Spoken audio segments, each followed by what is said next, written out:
오늘 아침 우리에게 주시는 말씀은 갈라디아서 2장 20절 말씀입니다. 갈라디아서 2장 20절 신약성경 304쪽에 있습니다. 우리 다 같이 슬라이드 참조하시고 또 성경 참조하셔서 우리 한 목소리로 함께 읽습니다. 갈라디아서 2장 20절입니다. 내가 그리스도와 함께 우리 같이 읽습니다. 시작. 내가 그리스도와 함께 십자가에 못 박혔나니 그런즉 이제는 내가 사는 것이 아니요 오직 내 안에 그리스도께서 사시는 것이라. 이제 내가 육체 가운데 사는 것은 나를 사랑하사 나를 위하여 자기 자신을 버리신 하나님의 아들을 믿는 믿음 안에서 사는 것이라. 아멘. 우리 간신히 살아 돌아온 한 산악인이 다시 히말라야 등반을 위해서 짐을 꾸리고 있을 때 취재하기 위해 찾아온 신문 기자가 묻습니다. 지난번 등반 때 거의 죽을 뻔하다가 간신히 살아 돌아왔는데 왜 다시 그곳으로 가려고 하는 것입니까? 무섭지도 않습니까? 그 산악인이 대답하기를 저는 등반을 떠나기 위해 등산화를 신을 때마다 두렵고 떨려서 신발끈을 제대로 맬 수조차 없을 정도입니다. 하지만 밤새 산이 나를 부르기 때문에 나는 산을 향하여 가지 않을 수 없습니다. 히말라야 등반에 한번 맛이 들린 사람은 자신의 생명까지 거기에 바치게 됩니다. 에베레스트를 오르다가 죽은 사람의 숫자가 기록상 300명이 넘는다고 합니다. 산을 오르고 또 오르고 또 오르다 결국 자신의 목숨을 바쳐 산과 하나가 됩니다. 산악인들은 산이 부르지만 그리스도인들은 십자가가 부릅니다. 본회퍼는 그리스도를 따르는 삶을 명확하게 정의했습니다. Come and die. 와서 죽으라. 와서 죽으라. Come and die. 십자가가 우리를 부르고 있는 것입니다. 십자가가 밤새 저와 여러분의 심령을 향해 부르고 있는 것입니다. 내게로 오라고, 와서 나와 함께 십자가에 못 박히자고 십자가가 우리를 부르고 있습니다. 이 부름에 순종해서 사도 바울은 이렇게 고백합니다. 내가 그리스도와 함께 십자가에 못 박혔나니. 내가 그리스도와 함께 십자가에 못 박혔나니. 내가 그리스도와 함께 십자가에 못 박혔다는 것은 무엇을 의미할까요? 자신의 힘으로 살지 않는다는 결단입니다. 지금부터 영원히 내 자신의 힘과 능력을 의지하여 세상과 천국을 살지 않겠다는 믿음의 결단입니다. 내가 십자가에 못 박혔으면 완전히 죽어버린 것입니다. 더 이상 살아날 가능성이 없습니다. 내가 그리스도와 함께 십자가에 못 박혔나니 그런즉 이제는 내가 사는 것이 아니요 나의 힘과 나의 능력으로는 다시 꿈틀댈 수도 없고 숨을 쉴 수도 없고 살아갈 수도 없습니다. 나는 죽어버렸습니다. 이것이 사도 바울의 고백입니다. 사도 바울은 오늘 이 갈라디아서 2장 20절에 이 놀라운 말씀을 주시기 전에 갈라디아서 2장 19절에 율법이라는 표현을 사용해서 이렇게 고백을 하죠. 내가 율법으로 말미암아 율법에 대하여 죽었나니 이는 하나님에 대하여 내가 살려 함이라. 내가 율법에 대하여 죽었다. 우리에겐 좀 생소한 표현이라 이 아침에 약간의 설명이 필요합니다. 예수님 당시의 율법은 인간의 노력과 성공으로 이 세상을 살려고 하는 것과 동일어입니다. 똑같은 말입니다. 인간의 노력과 그로 인한 성공과 성취, 이것이 바로 율법입니다. 율법은 이런저런 점수의 기준입니다. 살인하지 말라, 율법이죠. 나는 살인하지 않았어. 그러니 나는 저 살인자보다 얼마나 점수가 높은가. 이것이 바로 율법입니다. 십계명에서 간음하지 말라. 나는 간음하지 않았어. 그러니 나는 저 창녀보다 얼마나 점수가 높은, 수준 높은 사람인가. 이게 바로 율법입니다. 율법은 모든 면에서 점수를 매깁니다. 그래서 그 점수로 인해서 나는 하나님께 받아들여질 만하고 이 사회에서도 존경받을 만한, 적어도 인정받을 만한 그런 인생을 살아가고 있다고 자부하는 것, 그게 바로 율법입니다. 오늘날 현대사회에 있어서의 율법은 그런 도덕적 조항, 종교적 조항 말고 오늘날의 율법은 능력입니다. 사회적인 배경입니다. 오늘날 이 사회가 얼마나 사람을 서열화하고 점수 매기고 있습니까? 오늘 이 세상 속에서의 율법은 점수 매기는 사회의 기준, 그것이 바로 율법입니다. 나는 소위 명문대를 나온 사람이다. 나는 강남의 아파트를 가진 사람이다. 나는 어느 대기업을 다닌 사람이다. 나는 몇 점짜리 신랑감이고 몇 점짜리 신부감이어서 나 정도면 좋은 사람이다. 나는 젊고 아름답게 보이는 사람이다. 나는 세련된 지성인이다. 나는 성공한 이민자다. 사회가 자기 자신에게 매기는 점수, 그것이 바로 율법입니다. 오늘날에는 사도 바울의 시대처럼 도덕적인 가치, 종교적 가치보다 경제적이고 사회적인 능력이 중요시 되어서 기준이 도덕에서 경제로 이동한 것일 뿐 율법의 기능은 똑같습니다. 율법은 사회적, 외부적 점수로 인해서 내 자신이 그럴만한 의로운 사람이다, 능력 있는 사람이다는 그런 뿌듯한 자부심, 그것이 바로 율법입니다. 목회자들에게도 똑같아요. 나는 대형교회 목사다. 나는 성공한 목사다. 나는 인기 있는 목사다. 나름대로 괜찮은 목회자다. 세상의 기준으로 자신을 점수 매기는 그 기준, 그게 바로 율법입니다. 오늘 이 세상은 율법이 가득한 세상입니다. 은혜가 아니라 율법으로 살아가는 세상입니다. 그 율법의 기준 속에서 우쭐하고 잘난 척했던 자가 바로 바리새인들이고, 사도 바울이, 오늘 이 말씀에서 고백하고 있는 사도 바울이 바로 바리새파 출신입니다. 바로 그렇게 인생을 살아갔던 사도 바울이 오늘 이 말씀을 통해서 고백하고 있는 것입니다. 나는 그런 세상의 성공적 기준에 대하여 죽어버렸다. 나는 율법에 대하여 죽었다. 나는 그리스도와 함께 십자가에 못 박혔다. 나는 세상의 기준에 따라 이제는 살지 않는다. 세상의 기준에 따라 나는 완전히 죽은 자가 되었다. 이전에는 세상의 기준에서 맞추려고 헉헉거리고 눈 동그랗게 뜨고 누가 내 것을 빼앗을까, 누가 나보다 앞서갈까 하는 그 모든 초조함, 경쟁심, 추함, 우월감, 열등감, 나는 이제 그것을 다 버렸다. 나는 십자가에서 예수 그리스도와 함께 못 박혀 죽어버렸다. 이것이 오늘 사도 바울의 고백입니다. 그렇다면 이제 나를 살게 하는 힘은 무엇인가? 오늘 말씀은 계속해서 이렇게 이어집니다. 이제는 내가 사는 것이 아니요 오직 내 안에 그리스도께서 사시는 것이라.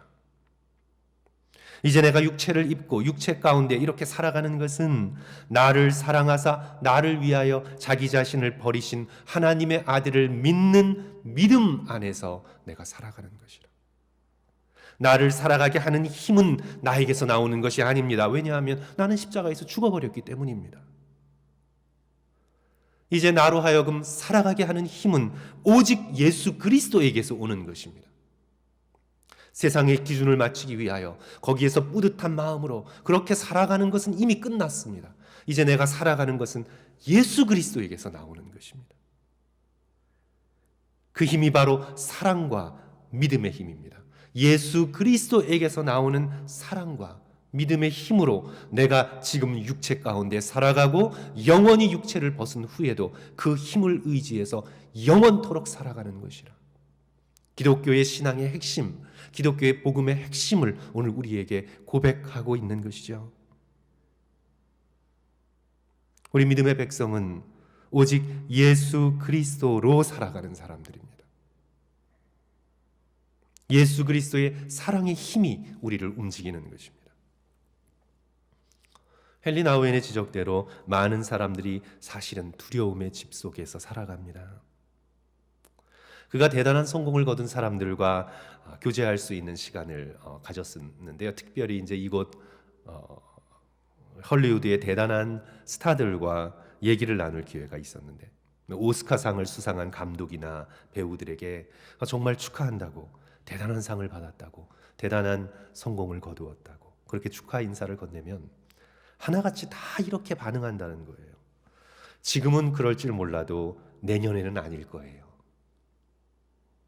지금은 사람들이 나에게 박수를 쳐도 다음에 잘못하면 금방 비판의 칼날을 세울 거예요. 마땅히 기뻐해야 하는 순간에도 두려움의 빛이 얼굴 속에 드리워 있다는 것입니다. 성도 여러분, 왜 그럴까요? 그 사랑이 조건적이기 때문에 그렇습니다.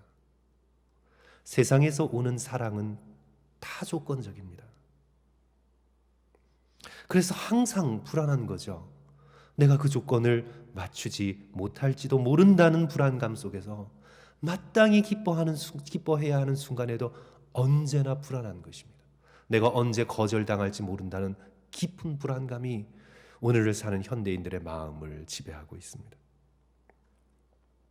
그래서 물질에 집착하게 만들고 세상 지식과 성공에 집착하게 만드는 거죠. 내가 이것을 잃는 순간 나는 거절당할 수도 있다는 그런 깊은 두려움이 우리들 가운데 있는 것입니다. 조건적 사랑은 언제나 사람을 불안하게 합니다. 조건은 사라지기 때문입니다.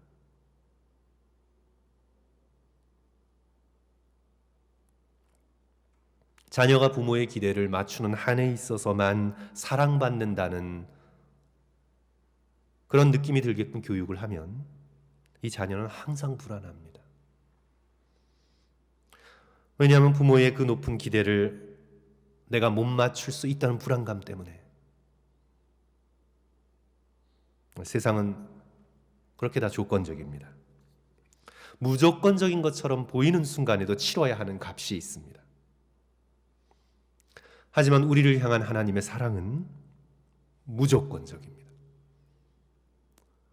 하나님께서 예수 그리스도를 통해 우리들에게 보여주시는 사랑은 오늘 정말 귀한 찬양의 가사처럼 우리를 향해 당신 자신을 내어주시는 무조건적인 사랑입니다. 그 사랑은 우리를 있는 그대로 품으시고 우리를 있는 그대로 안으시는 십자가의 놀라운 사랑입니다. 이 사랑은 아무 조건도 끊을 수가 없습니다. 그 어떤 조건의 칼날, 그 어떤 세상의 율법의 높은 기준의 점수도 우리를 향하신 하나님의 사랑을 끊을 수가 없습니다. 이 사랑을 깊이 깨달아 안 사도 바울은 로마서 8장 38절 39절에서 이렇게 선언하지요. 내가 확신하노니 세망이나 사망이나 생명이나 천사들이나 권세자들이나 현재일이나 장래일이나 능력이나 높음이나 기쁨이나 다른 어떤 피조물이라도 우리를 우리 주 그리스도 예수 안에 있는 하나님의 사랑에서 끊을 수 없느니라. 끊을 수 없습니다. 나를 십자가에 못 박는다는 건 이제는 세상의 점수의 기준으로 두려워하지 않고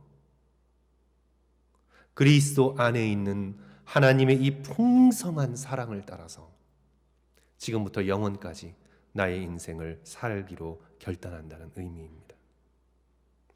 이제는 두려움의 집을 버리고 자신의 연약함을 있는 그대로 인정하고 나를 위해 십자가에 달리신 예수 그리스도 한 분을 의지하며 이제는 세상에서 거절당할 것을 두려워하지 않고 하나님의 사랑의 집, 너무나 풍성한 사랑이 있는 그 놀라운 사랑의 집으로 이사 간다는 의미입니다. 사랑하는 성도 여러분, 나 자신의 가치가 별것 아닌 것 같고 세상이 우리를 향해 끊임없이 숫자를 들이대고 우리를 윽박지르고 고함쳐도 우리 믿음의 백성은 십자가에 못 박힌 사람입니다. 절대 속지 않는 저와 여러분 되었으면 좋겠습니다. 십자가에 우리는 못 박혔습니다. 율법에 대하여 죽었습니다. 세상에 대해서 우리는 죽었습니다. 그리고 오직 우리는 그리스도를 향하여 하나님을 향하여 다시 살게 되었습니다. 그러므로 우리는 절대로 주님의 사랑을 어떤 경우에도 의심하지 말아야 합니다. 저와 여러분은 독생자 예수 그리스도께서 피를 흘리고 값주고 사실 만큼 귀한 존재입니다. 우리의 삶의 순간순간마다 우리를 향하신 하나님의 이 조건 없는 사랑을 주장하며 늘 사랑의 집에 머무시는 성도들 되시기를 주님의 이름으로 간절히 축원합니다. 또한 나를 십자가에 못 박는다는 건 오직 하나님의 아들을 믿는 믿음으로 살아간다는 의미입니다. 나를 살게 만드는 예수 그리스도께로부터 오는 힘은 바로 그리스도를 믿는 믿음입니다.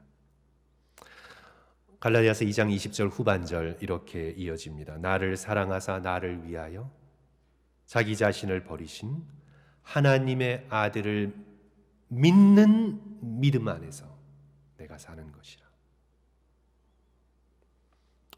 반복합니다. 율법이라는 기준을 맞추기 위해서 내가 살아가는 것이 아니라 세상에서 좀 그럴듯하게 보이기 위해서 내가 인생을 살아가는 것이 아니라 이제는 믿음 안에서 내가 사는 것이라. 자신을 내어주신 십자가의 이 놀라운 사랑이 우리로 믿음에 이르게 합니다.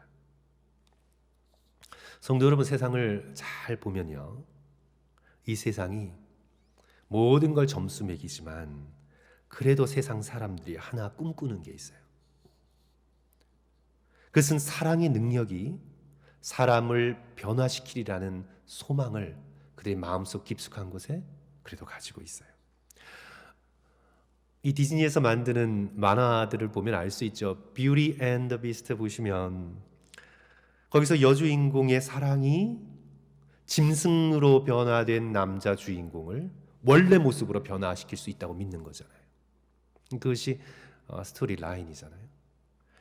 그리고 한때 굉장히 인기 있었던 영화 가운데 매트릭스라는 영화가 있었는데 그것을 보면 사랑은 심지어 죽은 사람도 살릴 수 있다는 믿음을 가지고 있어요. 세상 사람들이. 1편에 이제 남자 주인공인 니오가 죽어요. 남자 주인공이 죽습니다. 심장이 멈추고 뇌파가 멈췄어요. 죽었어요. 그런데 그 주인공을 무척이나 사랑하는 트리니티가 자신의 사랑을 고백하고 입을 맞출 때 멈췄던 심장이 뜁니다. 뇌에 산소가 공급됩니다. 다시 살아납니다. 인간의 사랑에 대한 기대가 있습니다. 사람들에게. 하물며 하나님의 아들 예수 그리스도께서 십자가에서 당신 자신을 전부 내어주실 정도로 우리를 사랑하셨습니다. 너무나 어마어마한 사랑입니다. 하나님께서 당신 자신을 예수 그리스도 안에서 전부 우리 한 사람 한 사람을 위해 다 내어주셨습니다. 인간의 사랑이 아니라 하나님의 사랑이 우리를 지배하고 있습니다. 하나님의 사랑이 우리를 다스릴 때, 하나님의 사랑이 우리에게 다가올 때 얼마나 놀라운 일이 우리에게 벌어질까요? 이 세상의 고난이 아무리 많고 어려워도 그 사랑을 의지하여 넉넉히 우리가 살아나지 않을까요? 십자가에 못 박혔으나 하나님을 향해 그리스도를 향해 온전한 모습으로 살아 움직이지 않을까요? 그러므로 우리는 예수 그리스도의 십자가의 이 놀라운 은혜 안에서 두려움과 걱정과 불안으로 인생을 살지 않고 하나님의 아들을 믿는 믿음, 우리를 살려주시고 부활에 이르게 하시고 놀라운 천국으로 인도하시는 영생의 놀라운 축복을 의지하고 믿는 믿음으로 우리는 이 세상을 살아가는 것입니다. 성도 여러분, 우리가 불안해하고 걱정이 밀려오고 내 마음속에 질투와 시기가 싹트고 내 마음속에 그렇다는 건 내가 아직 십자가에서 그리스도와 함께 못 박히지 않았기 때문입니다. 그렇기 때문에 그런 겁니다. 아직 내가 이 세상에서 예수 그리스도와 떨어져 살아온 나의 습관 때문에 내가 여전히 불안해하고 걱정하고 시기하고 질투하고 교만하게 그렇게 살아가는 것입니다. 우리가 고난주간을 맞아 다시 정신을 차리고 마음을 새롭게 하고 성령을 의지하여 우리를 이토록 사랑하신 예수 그리스도의 십자가를 바라볼 때에 우리 마음속에 믿음이 생깁니다. 우리를 이토록 사랑하신 예수 그리스도를 온전히 의지하여 나는 인생을 살아가겠다. 이제 내가 믿을 건 주님밖에 없다. 이제 내가 의지할 건 예수 그리스도밖에 없다. 나는 이제 돈과 이 세상의 성공을 의지하던 것에서 돌이켜 율법의 점수를 쌓아오던 나의 삶의 습관을 버리고 이제 나는 온전히 예수 그리스도의 사랑과 믿음만 의지하며 지금부터 영원까지 살겠다. 이 믿음이 십자가를 바라볼 때 우리 안에 싹트게 됩니다. 사랑하는 성도 여러분, 고난주간을 맞아 예수 그리스도의 십자가를 사랑하는 마음을 가지고 바라보시고 이 세상을 율법이나 두려움이 아니라 하나님의 아들을 믿는 믿음으로 살아가시며 승리하시겠다 결단하시는 저와 여러분 되시기를 주님의 이름으로 간절히 축원합니다. 우리 함께 기도하겠습니다. 우리 성도들께 이 시간 세 가지 기도의 제목을 드립니다. 우리 첫째로 우리를 구원하신 사랑의 십자가를 바라보며 하나님께 감사의 기도를 올립시다. 또한 내가 달려야 할 십자가, 그 십자가를 바라보며 내가 이제부터 사랑과 믿음으로 살겠다고, 주의 십자가를 붙들고 그렇게 살겠다고 결단하며 기도 올립시다. 그리고 마지막으로 우리의 삶의 어려운 일들, 십자가의 능력이 아니면 뚫고 나갈 수 없는 일들, 주께서 성령의 능력으로 해결해 주시고 부활의 능력으로 해결해 달라고 예수 그리스도의 십자가를 붙들고 우리의 인생 속의 간절한 기도의 제목을 정직하게 주님 앞에 아뢰고 쏟아내고 외치고 부르짖는 우리 그런 기도의 시간, 이 시간 함께 가졌으면 좋겠습니다. 우리 성도들께서 나눠드린 이 세 가지 기도 제목 붙드시고 한 2, 3분간 간절한 마음으로 함께 통성 기도하시고 우리 끝나신 다음에 각자 어떤 십자가를 생각하시면서 우리 열심으로 기도했으면 좋겠습니다. 우리 이 시간 다 같이 기도하겠습니다. 사랑과 은혜가 많으신 하나님 아버지, 우리를 구원하신 주의 십자가를 바라봅니다. 아버지, 너무나 돈을 바라봤습니다. 너무나 내 자신의 이미지만 바라봤습니다. 아버지, 너무나 다른 사람의 눈에 비친 나 자신의 모습만 바라봤습니다. 주님, 너무나 세상에 깊이